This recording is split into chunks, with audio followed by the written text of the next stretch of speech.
least on this podcast multiple times. Pittsburgh is infatuated with the past, and you can't bring up Mike Tomlin's name without having the Bill Cowher coach teams thrown the argument, and Chuck Noll wouldn't have allowed this and that. I think people would be really surprised to hear half of the stuff that went on behind the scenes, and nobody heard about it because there was no Twitter. There was no Facebook for players to post live videos on after and stuff. But to answer your original question, I think it's a little bit mixture of both, to be honest. I do agree with you. I do think it was primarily just those four guys. If it was anybody else other than those four guys, you would see it. You would recognize it by not only how they kind of act on the field, but how they act off of it as well. But I think it's gotten to the point where not to throw any shade on Tomlin at all, but Pittsburgh is a town that expects Super Bowls, and he hasn't delivered one in now over a decade. So things need to change, and people are starting to get a little bit antsy. And I thought for sure, and everybody thought for sure, that Keith Butler would have been gone after this year. I saw no reason for Keith Butler to return after what we saw from the defense last year, but he's back. Mike Tomlin decided to bring him back, and I think all the chips have to be pushed onto the table now. I personally think next year's a Super Bowl or bust year for Tomlin, and I think if we don't see significant changes, I think you need to clean house. Yeah, and Tomlin's contract is up, I think after this year or something like that. That's correct. And historically, you see Steeler coaches' contracts get extended probably the offseason prior, or at least like a couple years. The Steelers they're shying away from that. They're gonna wait and see how things play out, and I do think that's the smart route to go. But Tomlin's job isn't as secure as a lot of people want it to be. Yeah, that's very interesting. Yeah, we'll see. And I think, it's for the amount of talent that this team had, for them to be underperforming so much. And like you said, it's been about a decade now. And the thing that's always said, what the Steelers is, and the thing said against Tomlin is, he won with Cowher's teams. And to me, that's really stupid, but actually not really. Maybe he didn't win with Cowher's team players, but he won with Cowher's defense. And when that defense went away and they tried to replace it, they replaced it with, and they failed adequately replacing it. And that's the Achilles heel on this team. It's not the offense. The offense is fine. It's the defense hasn't been good enough. And so him, Colbert, whoever, somebody deserves blame for that. Well, let's expand it. Dick LeBeau leaves in about 2012, 2013. Keith Butler takes over. And, the first 2 years, I can kind of understand, like, the defensive struggles, just getting used to, a new system and, kind of like a new coordinator. Excuse me. But, like, after that, there's no excuse. We've had solid pieces on the defensive side of the ball for years now, and they've just never been able to put it together. Keith Butler, I don't know if you remember, but last year, during the first couple games of the season, there were times when the Steelers were running two different coverages on the same play. That's asinine for a professional football team with players that make millions of dollars, and for coaches that make millions of dollars, for that to happen. Something that doesn't happen at the high school level, the college level, even Pop Warner level. And let's talk about the talent on defense. Let's go to the draft where 9 times out of 10 their defensive picks don't hit. When are we going to start looking at the scouting department? When are we going to start looking at Kevin Colbert for drafting these guys? It's the good and bad part about football is that there's no singular person you can blame for anything. Everybody has their hand in, and that's what makes it the ultimate team game.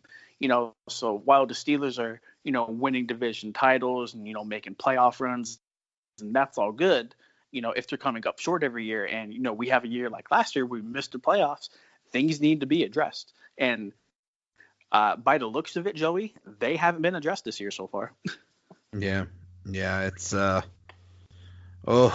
we have a long way to go. We just have to survive the next 3.5 weeks, because that's the by mid March. Then hopefully they'll have traded Antonio Brown, and that nightmare will be over, because I'm tired of trying to interpret that dude's tweets and Instagram posts.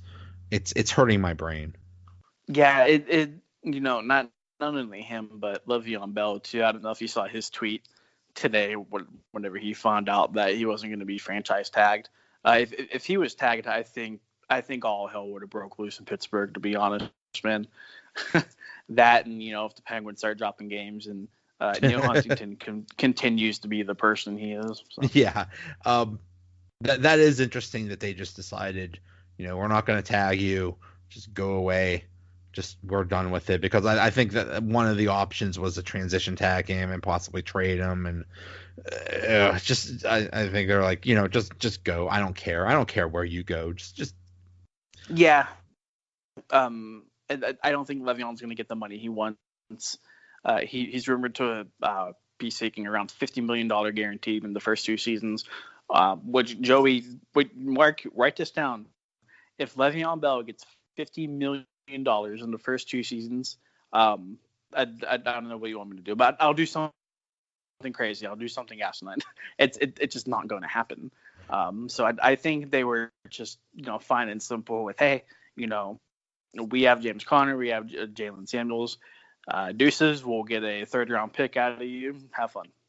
Did you see that pic that he posted of it looked like he was playing some video game, but right next to the video game, it looked like he's been rolling some things. Well, somebody brought up that since he wasn't under contract for an NFL team, technically he shouldn't have been drug tested that entire time. So that wouldn't surprise me at all. Right. And I'm sure all players, know when they can and can't do those things, but still, that's a horrible look for him, considering he's been suspended 1 or 2 times for marijuana use, and the next time he gets suspended, I believe, is a 4-game suspension, and here he is trying to get the contract of his life. If I'm a team saying, well, dude, if this guy still has a weed problem, how do we know he's not just gonna get suspended for weed again? Right. Yeah, it's real bad. It was an interesting chess move by Le'Veon for sure. I think things will be better by by time preseason rolls around next year, and Antonio Brown will likely be gone, and Le'Veon will likely be gone, and I know it kind of sounds like I just bashed the Steelers for the last 30-40 minutes we've been talking, but they have a lot of really young solid pieces everybody can get behind, whether it be James Conner, Juju, TJ Watt, Mike Hilton, it's a couple guys who are franchise guys, and they've proved it time and time again. So hopefully they can just get a few more pieces to build around them, and we'll be back to Steeler football. Well, you just mentioned James Conner, Juju, and TJ Watt. Those were all from one draft class. Yeah, they could be one good draft from replacing all those guys and being set. And that's why I say, people are saying that the Steelers are crumbling and that they'll be horrible and the window's closed and all that stuff. There are just a few good, smart acquisitions from turning it all around and replacing it. And yeah, you're never going to replace Antonio Brown, but if you get another wide receiver that's, that can stretch the field, that could be a deep threat, that's all Juju needs. Because Juju's not that fast burner, and neither is James Washington. But if you could get that fast guy, then that'll help, and maybe get another tight end or something like that. So I think they'll be fine. They just have to have a really good offseason, and we'll see. Yeah, we'll see for sure. Randy Fichtner's in his second year as an offensive coordinator going into 2019, so he's got a little bit of experience underneath his belt. It helps we have a 2-time Super Bowl champion as a quarterback. We have one of the league's best offensive lines, so I think we'll be okay, Joey. Yep. All right, man. Donnie Druin at Donnie Druin, writer for SteelersNow and Pylon Podcast. Thanks so much, man. Yeah, it's always fun coming on here and kind of discussing the happenings of the Berg with you, Joey. So keep up the good work on the podcast, man. It's going great. Thank you. Everybody loves it. Everybody loves you on Twitter. Good. Thank you. We're not on ESPN yet. Hey, you'll get there. You'll get there with your new hockey segment, What the Puck. Oh, yeah, I know. I saw the name of the thing. I don't know. See, I was going to call it Icing the Donut, but that kind of just sounds a little dirty. Ooh, you're right. I forget what I'm going to call it. But yeah, but What the Puck does sound pretty good. Maybe I will call it that. That's a good one. That's what I'm here for, man. All right, man. Hey, thanks a lot. Hey, take care. Thanks for listening. We'll be back tomorrow with another episode. It'll be another Steelers episode. I welcome back regulars Coach Warzoo and Mark.